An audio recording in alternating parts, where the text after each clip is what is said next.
Upo.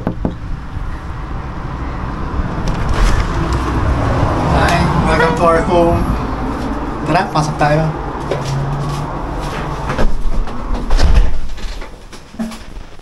Hello guys, welcome to our house again. So, kami nagbabalik after few months, finally. Ito na, papakita namin yung bahay namin at may mga simple renovations na ginawa kami, mga decorations, ganun. So, start muna tayo dito sa may corridor. So, welcome back pala sa aming vlog. Woo, finally! So, ito muna guys, pagpasok sa bahay. Ayan, kita nyo yan? Ayos, yan. Nilagay namin yan, syempre, with our mga susi dyan. And then, dito sa left side, ayan. Welcome to our home. Dito sa left side, ito yung storeroom. Kung maalala nyo, magulo to nung Magulo pa rin hanggang ngayon. Magulo pa rin hanggang ngayon, pero medyo mas maayos na siya. I mean, nandito yung fridge na maliit, washing machine, tapos mga coats namin. Kasi ito nilagay ko yan, tsaka to para mga patungan. This side as well may patungan. So, yun. Para lang medyo organized siya. Kasi nung Mga patungan mga magulo. Yan. So, ayun nga. Inayos namin siya nung dati to walang kulay to. Yung tarahan namin ng green. Tapos yun. Kasi magulo to, storeroom lang to. Basta lang storeroom dati ng previous owner. So, inayos lang namin siya. And then, let's go. Next. Ito, maliit lang to actually yung ilalim ng pinto. Storeroom namin to. Mga anik-anik ko. Yan. Mga tools ko na ginamit sa pag-aayos.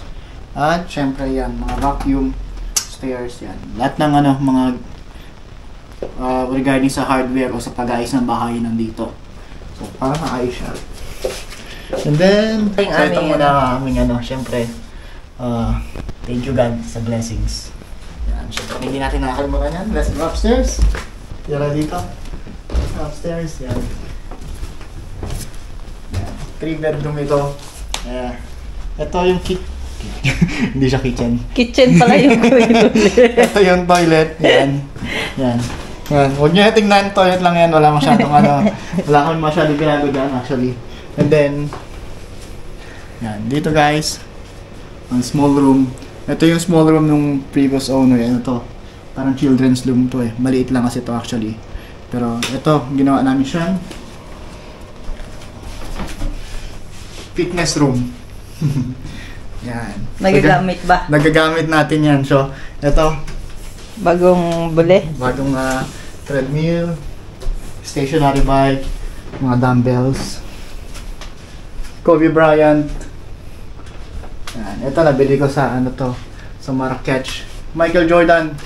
Iconic na So, syempre, Stephen Curry, mga books. Siyempre, profession natin at saka bansang sinilangan. Yan. Ayun pala. Yan. Yan. Siyempre, Philippines.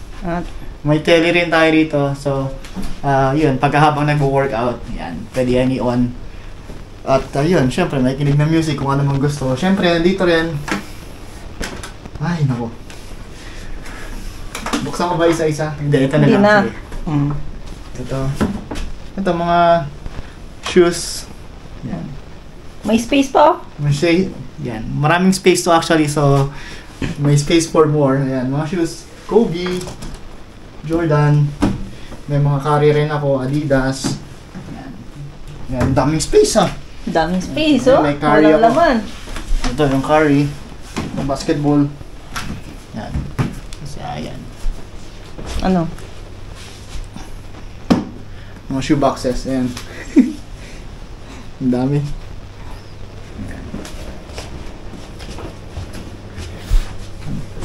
Ito yung master's bedroom. Ayan. Sige, pasok ko kayo ante. Siyempre yung bed namin. Ito, pinilitan namin to. Ito yan. Kulay yan dati. Mustard yellow siya eh. So, sobrang madilim sa room. Kaya ginawa namin siyang pink. And then, ito, siyempre. Care of IKEA. IKEA. Wardrobe. And then ito. Ito, ganda yung lampara namin. Dalawa yan. And then, let's go to the second room. Storeroom. Ito lang, another extra bed lang to.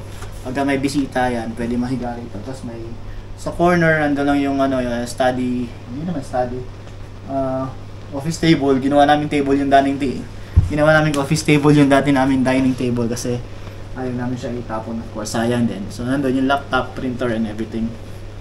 Yun lang. Pag may bisita, yeah, pwede kayo rito. Pwede matulog dito. Tara, let's go down.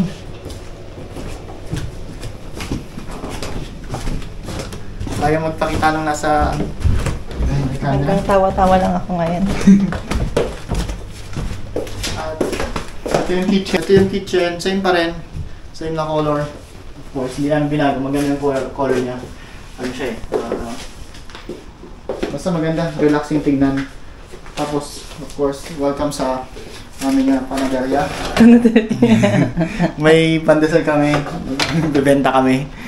So mga non-Filipino viewers, this is called pandesal. It's salt bread in English basically. Pero may palaman to. Gusto mo tikman ko? Kain Hindi, ka. masarap to. Oh. Tapos syempre, yung fridge ni Mrs. Yan. Dalawang door yan. Oops, wala Anong natin laman? buksan. Puro itlog. Tapos ito, syempre, another storage ng mga pagkain. Yan. And let's go sa dining area. Taning! Ito yung dining namin. Ayan. Ang aming chandelier. Chandelier ba? Basta. Yan. So, 6-seater ito, pero ano to, na-extend to actually itong table na to. So, pwede siyang maging pangwaluhan. Pag may bisita, ganun. Pero syempre, dalawa lang kami. Yan, kanya-kanyang upo. So, syempre, meron kaming ito. Yan. Nabili namin to sa IKEA. Pero yung mga ref magnet sa mga lugar namin na napuntahan yan. Maganda lang na may ganyan yun. Reminder kung saan kami nakapunta, napadpad. Ayun, decoration na rin. Maganda siya. Yan. So, sa may mga ref magnet, ganyan gawin nyo. Di ba? And welcome to our living room. Tara. So, we have two tables here actually. So, yan. Tapos, L-shape na sofa bed. So, medyo ano pa siya. Wala pang Bare. Wala, bare pa eh. So, yun nga. Ito rin, binago pala namin to. Remember nyo nung nag-view namin yung bahay. Blue. Color dark blue ito eh. Ginawa namin pink para maganda yung maliwanag siya sa paningin. Yun. Tapos dito, yan, magpa-plan kami, lagay ka lang ng maglalagay kami ng mga wall art siguro. Mahanap pa kami ng mga painting na maganda. Hindi pa ako nakapag-drawing eh. Magda-drawing daw siya. Drawing mo kung ako ba? Tapos ito nga pala is sofa bed. Yan. Sofa bed siya. Yan. So, yun, pag may bisita rin or sometimes Kami. pag natutulog kami rito pag gabi. Sofa bed yan. Tapos this side may mga naka-store din dito. Pwede magtabi ng kung ano-ano. Yan. Tapos syempre ito, Yan, nilagay lang. nilagay namin ito.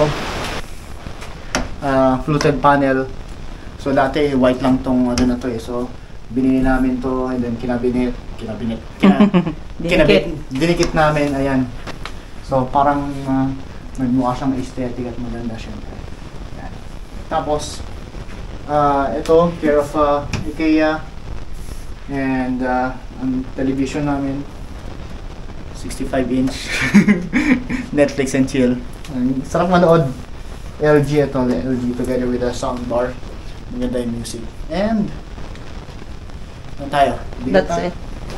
Ito lang. Pakita lang namin yung malamig sa labas ngayon eh. So pakita natin ang labas. Lamig. Madilim. Pero yan yung namin, yung garden. Ito is yung barbecue, storage ulit yan.